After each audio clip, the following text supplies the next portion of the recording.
আসসালামু আলাইকুম। খেলা আপডেটে নিয়ে চলে আসলাম। আজকে বাংলাদেশ বনাম ইন্ডিয়া টেস্ট ম্যাচটি শুরু হয়েছে। আজকে ম্যাচে কিন্তু বাংলাদেশে অনেক ভালো বল করেছে এবং ভালো বল করে তাদের ইন্ডিয়াকে কিন্তু এখন আমি এই মুহূর্তে কি হচ্ছে সেটি আমি জানতে পারিনি। কিছুক্ষণ আগে আমি জানতে পেরেছিলাম 4 উইকেটে কিন্তু ইন্ডিয়া 143 রান করেছিল। এখন কিন্তু তারা পরিস্থিতি কিন্তু অনেক খারাপ বলে এবং তাদেরকে ইন্ডিয়াকে বাংলাদেশ যদি এই ম্যাচটি হারাতে পারে তাহলে বাংলাদেশ কিন্তু প্রথমবারের মতন ইন্ডিয়াকে হারিয়ে টেস্ট ম্যাচ জেতার অর্জন করবে। বাংলাদেশ চাইবে তো টেস্ট ম্যাচ ইন্ডিয়াকে হারিয়ে জেতার জন্য। বাংলাদেশকে জিততে পারবে না, কি হবে?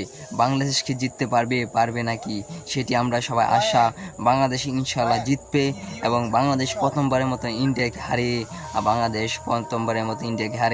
পাকিস্তানকে যেভাবে হারিয়েছিল এভাবে ইন্ডিয়াকে হারিয়ে বাংলাদেশ প্রথম ম্যাচ জিতবে সে আশা সবার কাছ থেকে। বাংলাদেশ জিতক সেটা আমরা চাই। সামনে বিপিএল খেলার উদ্দেশ্যে বাংলাদেশ যে উদযাপনটি নিয়ে আসতে পারে সে